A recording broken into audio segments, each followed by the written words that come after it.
Pronto, retornando. Pensou um pouquinho naquilo que eu disse? Então, o poder de polícia, até agora que a gente está dando exemplo, é poder de polícia repressivo. Mas o poder de polícia, ele também pode vir a ser preventivo. Como assim, professora? Vários exemplos, mas antes vamos esquematizar. Vem comigo para cá. Então, o poder de polícia, ele pode ser repressivo, como a gente já viu vários exemplos, já cansou de falar. Mas esse poder de polícia, ele também pode vir a ser preventivo. Como assim poder de polícia preventivo? Vamos dizer assim, ó, nesse caso daqui, a administração, ela vai bloquear determinada atividade. Só que a depender do caso, depois a administração vem e faz uma liberação.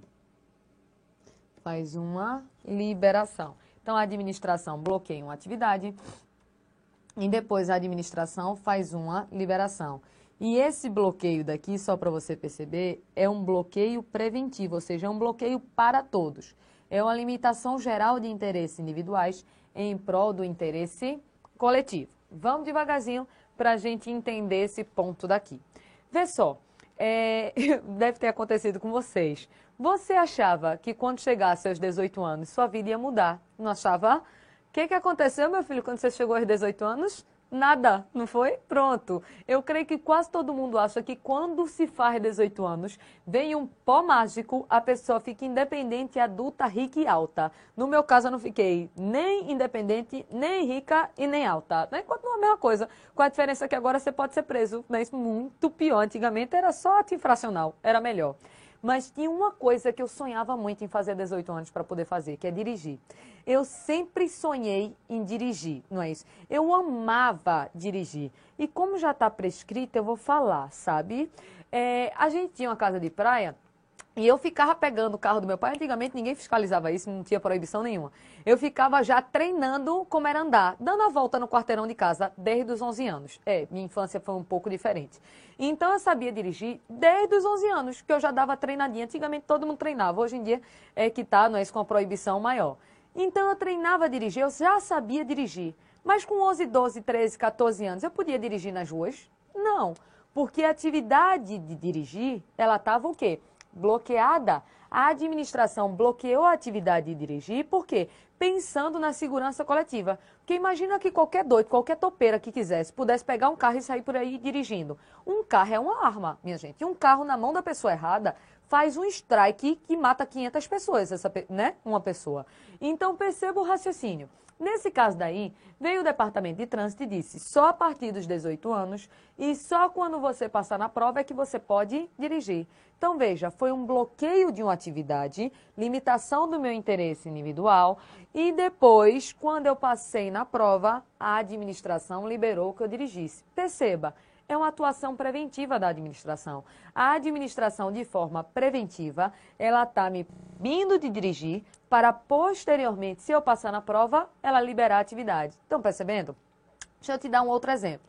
Imagina que eu tenho um barzinho e eu quero colocar mesas e cadeiras na calçada do meu barzinho. Eu te pergunto, posso simplesmente invadir a calçada para colocar mesas e cadeiras? Não, porque a calçada é bem de uso comum do povo. A calçada é de todos. E para usar de um bem público, eu preciso ter uma autorização. Então, eu vou ter que pedir uma autorização à administração. Se ela permitir, aí eu coloco as mesas e cadeiras na calçada. Perceba o raciocínio. A atividade de colocar mesas e cadeiras na calçada, na frente do meu barzinho, está liberada ou bloqueada? Bloqueada. Perceba, isso é um bloqueio repressivo ou preventivo? Preventivo, porque é um bloqueio geral. Ninguém pode colocar de forma lícita sem ter autorização. A administração está limitando o meu interesse individual, mas em prol de um interesse coletivo. Porque imagina que qualquer pessoa pudesse botar qualquer coisa na calçada. Você ia ter que andar no meio da rua, né, com o perigo de ser atropelado, principalmente pelas bicicletas do Itaú, né, que ficam andando lá pelas encostas. Então perceba o raciocínio. A atividade de colocar mesa e cadeira na calçada vai ser bloqueada pela administração e depois pode ser que ela libere. Já quero que você preste atenção no verbo. Eu tenho interesse de colocar mesas e cadeiras na calçada do meu bar. Não posso colocar, porque a atividade está bloqueada. Mas fui lá na administração e disse, administração, por favor, tu deixa eu colocar mesas e cadeiras na calçada do meu bar? Olha o verbo, a administração deve me autorizar ou pode me autorizar? Pode me autorizar. Se ela pode me autorizar, essa autorização é um ato vinculado ao discricionário? Muito bem, discricionário. Estão percebendo o raciocínio? Guarda esse exemplo. Vou para outro. Imagina que agora eu quero ser taxista. Eu cansei de trabalhar em pé e falando, eu quero trabalhar sentada e calada. Agora, quero mudar de ramo. Quero sair do ramo das aulas e quero trabalhar sentada e calada, quero ser taxista. Para ser taxista, é só pintar meu carro de branco, botar uma placa vermelha e começar a fazer a corrida? Não, né, meu filho? Porque a atividade de ser taxista, de início, ela está liberada para quem quiser ou bloqueada? Bloqueada. É uma limitação de um interesse individual em prol de um interesse coletivo. Mas se eu for lá na administração, passar por todo um procedimento, pode ser que a administração me permita ser taxista, sim ou não? Pode. De novo o verbo. Ela deve permitir que eu seja taxista ou ela pode? Pode. Se pode, a permissão é ato vinculado ou é ato discricionário? Discricionário. Vamos anotar isso daí para a gente ir focando. Então, perceba o seguinte, ó. A administração, quando ela vai fazer uma liberação, vou logo colocar aqui os pontos chaves, que vou botar de vermelho para combinar com o de cima. Quando ela vai fazer esta liberação daqui, regra,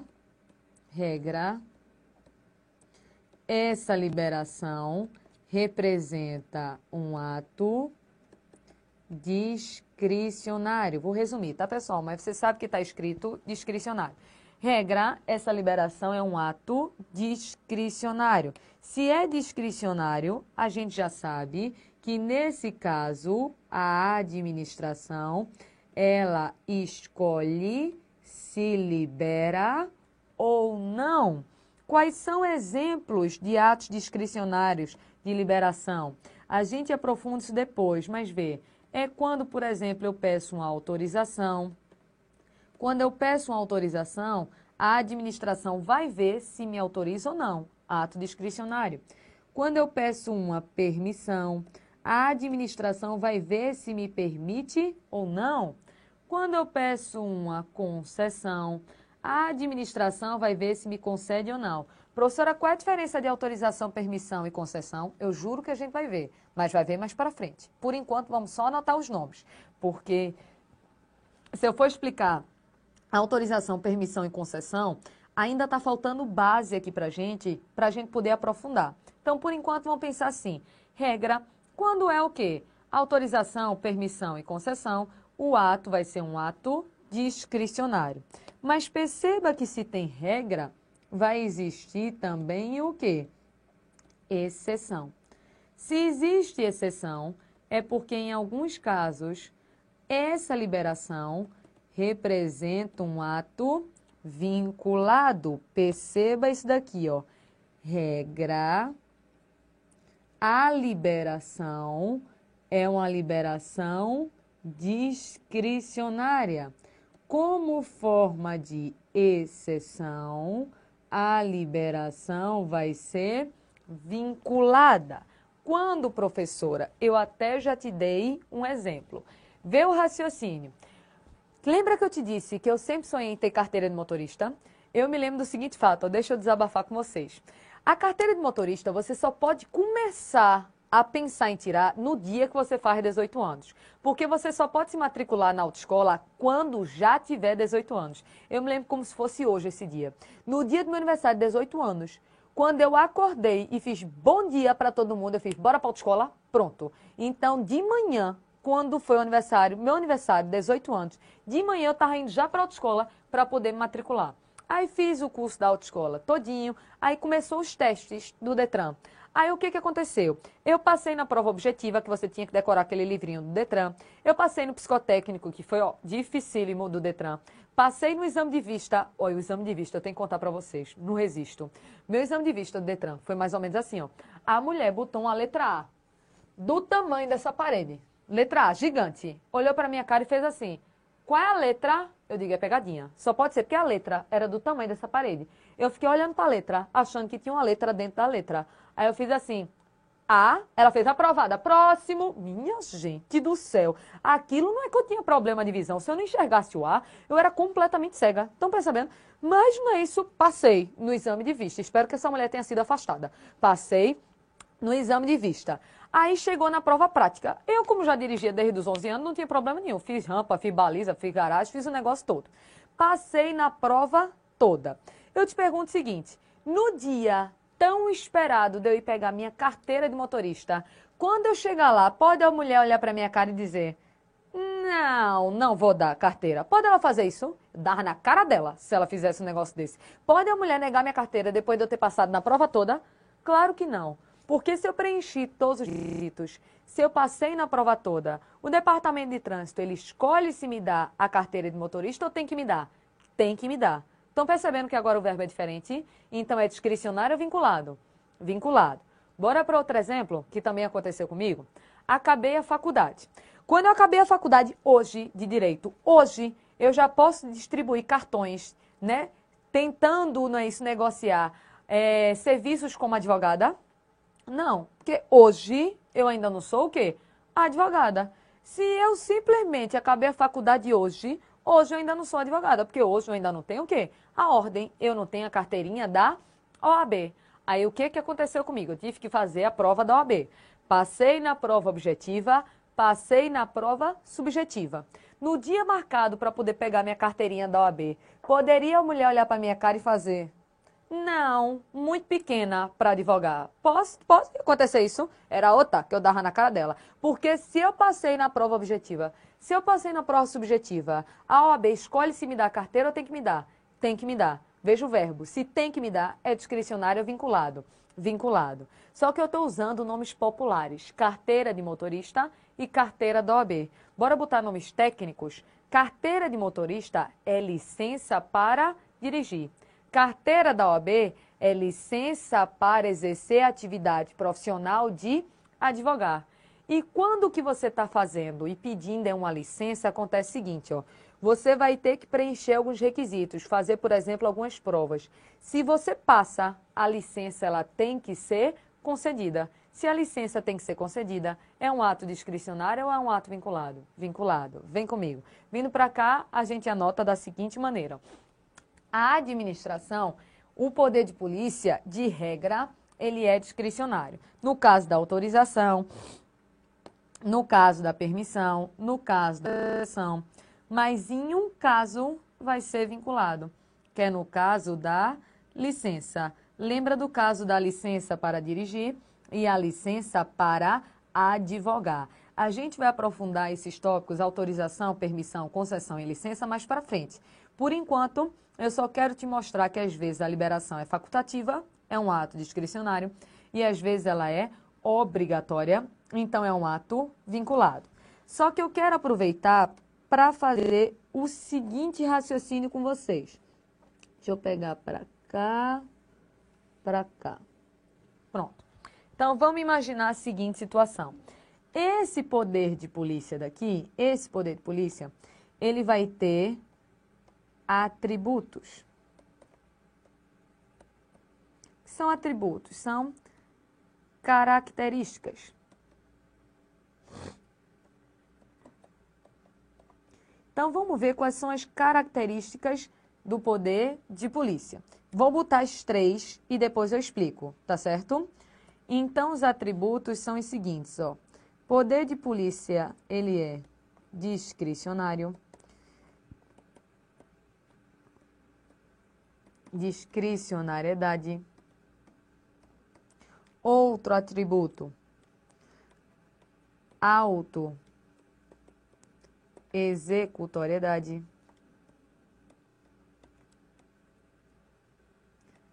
E outro atributo é a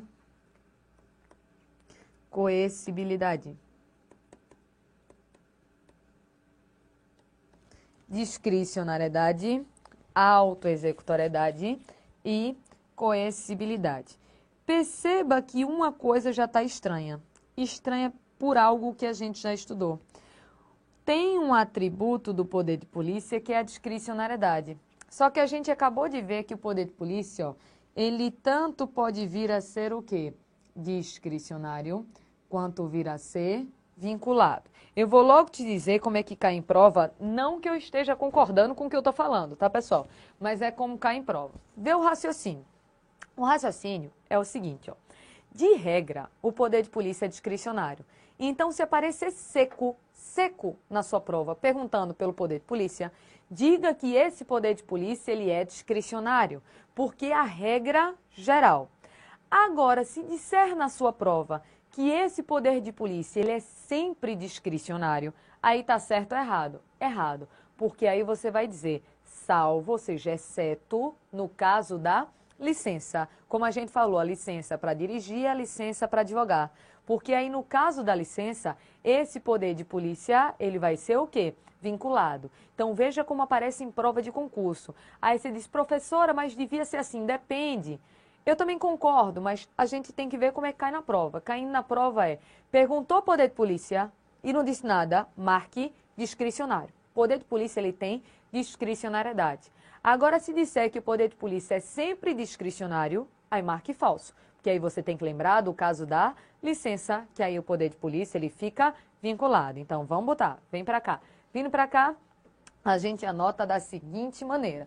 Poder de polícia, responda que ele é discricionário. Só que aí você vem e diz assim, ó, salvo, ou seja, exceto no caso da licença.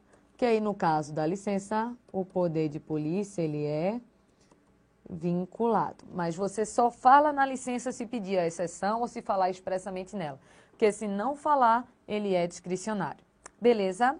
Vamos ver os outros atributos, as outras características. Autoexecutoriedade e coercibilidade. Olha o nome do negócio, facilito. Autoexecutoriedade. Só para poder você entender e não precisar ficar decorando tudo que é nome, às vezes olhe para a palavra porque ela te ajuda. Executoriedade é o quê? Executar. E executar é fazer o quê? Colocar em prática. E se é auto é o quê? Lembra? Por si mesmo.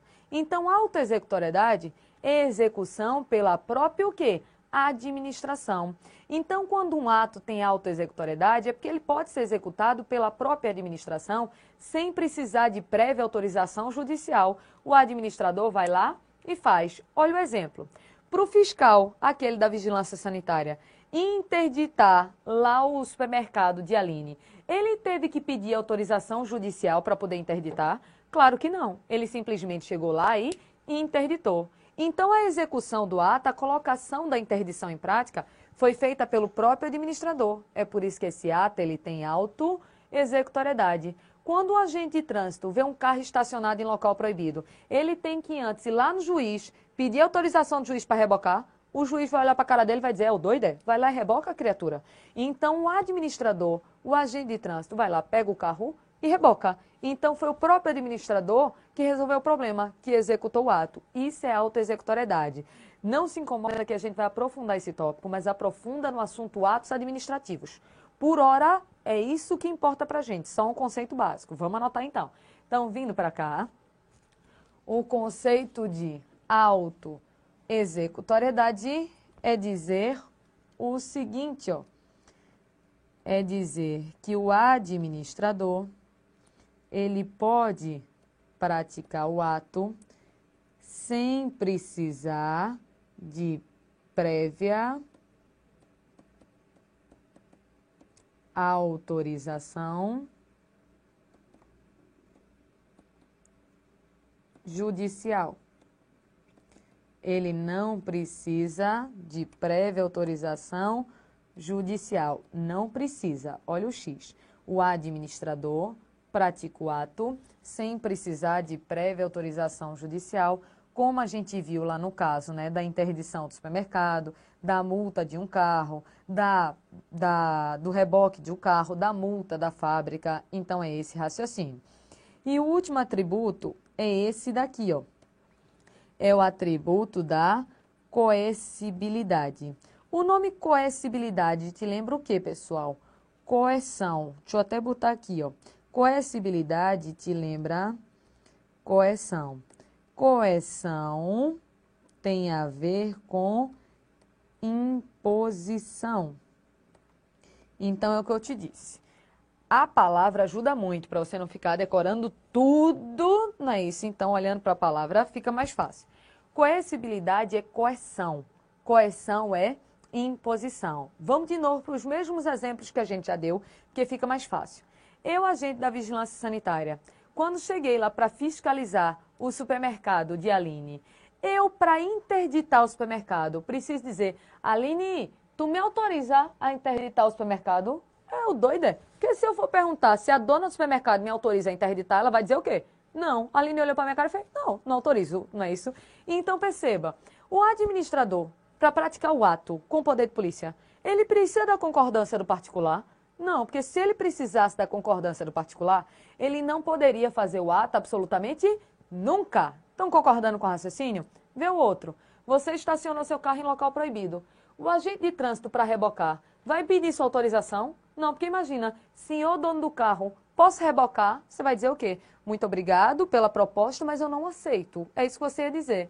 Então, coercibilidade é coerção, é imposição.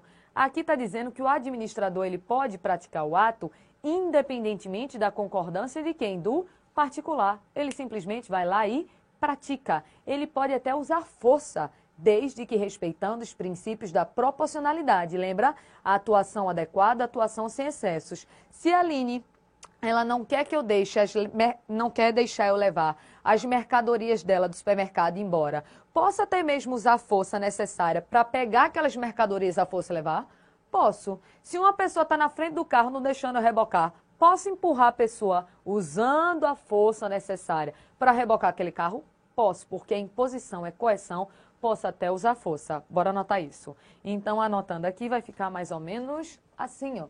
Pela coercibilidade, o administrador, deixa eu botar só mais para baixo, senão vai dar conflito com o texto de cima, tá, pessoal? Então, aqui, ó, o administrador vai poder praticar o ato independentemente da concordância do particular.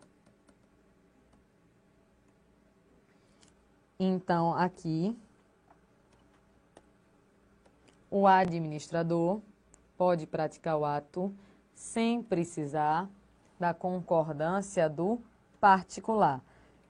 E lembra que na coercibilidade, como é coerção, é imposição, pode até ser que eu use a força, até mesmo a força física, desde que eu respeite o princípio da proporcionalidade e da razoabilidade, ou seja, posso usar a força, desde que a força necessária, a força dentro dos limites do necessário. Então, eu tenho que respeitar o princípio da proporcionalidade. Então, perceba tudo que a gente já viu do poder de polícia. A gente viu o conceito aqui, ó, que poder de polícia é o quê? É o poder de limitar o interesse individual em prol de um interesse coletivo. Já viu que o poder de polícia ele pode ser repressivo, que é quando a administração vê alguma irregularidade e vai lá e aplica uma punição, ou o poder de polícia ele pode vir a ser preventivo, lembrando que a liberação, como regra, é discricionária, mas no caso da licença vai ser vinculada. E a gente acabou de ver aqui os atributos do poder de polícia, que são as suas características, a discricionariedade, a autoexecutoriedade e a coercibilidade. Dá um print aí nessa tela, vai, copia ela que ela está cheia de informação que cai na sua prova. Só que aí deixa eu voltar aqui no material em slide para ver o que a gente já viu. Perceba, já sabe que o conceito é limitar o interesse individual em prol do coletivo. Ok. Já sabe que o poder de polícia pode ser preventivo ou repressivo. Ok. Pula para o próximo. Já sabe que os atributos são discricionariedade, autoexecutoriedade e coercibilidade. Ok. Só que aí Perceba que nessa terceira linha daqui, diz que o poder de polícia ele pode vir a ser normativo. Aí a pessoa fica louca, porque mais uma vez está se falando em quê? Em norma. Então, poder normativo é quando a administração cria alguma norma. Só que a gente hoje já falou que geralmente quando o aluno pensa em norma, pensa em poder normativo. Mas a gente já viu que poderia ser, por exemplo, poder hierárquico. Aí quando eu falo em norma e poder de polícia, aí dá um nó na cabeça da pessoa. Aí vê o raciocínio que eu vou fazer com vocês. Quando aparecer na sua prova, falando em alguma norma, nunca vá seco no poder normativo. Analise qual é a norma. Olha o raciocínio. Imagina que isso daqui é uma repartição pública. Eu, chefe desse setor, fiz uma norma para os meus subordinados, eles se comportarem de determinada forma. É uma norma interna, norma de comportamento, norma de vestimento. Então, se é uma norma interna, essa norma é fruto do poder hierárquico. Agora, olha outro raciocínio. Deixa eu pegar um exemplo que até aconteceu esse ano. Você lembra que antigamente você poderia andar com qualquer extintor de incêndio no seu carro, não é isso?